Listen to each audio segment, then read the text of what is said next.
ఫైబ్రాయిడ్ని ఎలా మేనేజ్ చేస్తాము.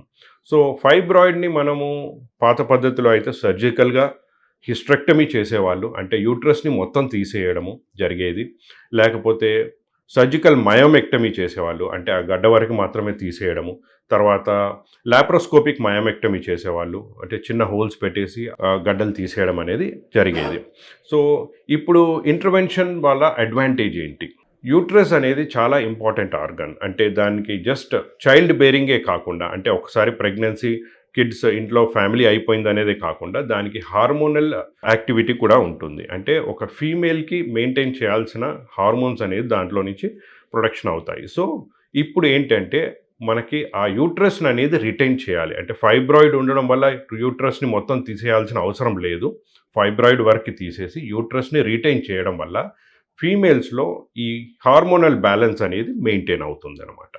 సో మనకి ఇంటర్వెన్షన్లో ఏం చేస్తాము ఫైబ్రాయిడ్కి? సో ఫైబ్రాయిడ్కి ఏంటంటే మనం ఎండోవాస్క్యులర్ ఫైబ్రాయిడ్ ఎంబలైజేషన్ అనేది చేస్తాము. అంటే రక్తనరం ద్వారా వెళ్ళి ఆ యూట్రస్ వరకు వెళ్ళి ఏదైతే రక్తనరాలు ఈ యూట్రస్కి సప్లై చేస్తున్నాయో వాటిని మనం బ్లాక్ చేస్తాం. యూట్రస్ నుంచి ఆ ఫైబ్రాయిడ్కి సప్లై చేసే రక్తనరాలని బ్లాక్ చేసినప్పుడు రక్తం ఆగిపోయి ఆ గడ్డ అనేది డెడ్ స్టేట్లోకి వెళ్ళిపోతుంది. అంటే ఏదైనా రక్తం ఆపేసినప్పుడు అది డెడ్ అయిపోతుంది అనమాట. సో ఆ బ్లడ్ సప్లై అనేది ఆగిపోగానే యూట్రస్లో ఉండే ఆ ఫైబ్రాయిడ్ డెడ్ అయిపోయి ష్రింక్ అయిపోతుంది. Over period of time shrink అయిపోయి బాడీలో నుంచి అబ్జార్బ్ అయిపోతుంది. సో మనకి యూట్రస్ అనేది అలానే ఉండిపోతుంది అండ్ ఫైబ్రాయిడ్ అనేది మనం ట్యాకిల్ చేయగలుగుతాం. సో చాలామంది అడిగే క్వశ్చన్, ఎన్ని ఫైబ్రాయిడ్స్కి చేస్తారు, ఎంత పెద్దగా ఉన్నా చేస్తారా అనేది.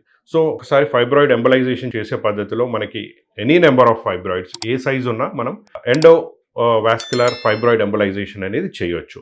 So size and number doesn't matter అండి. సో అన్నీ ఒకే సిట్టింగ్లో చేయడానికి అవకాశం ఉంటుంది.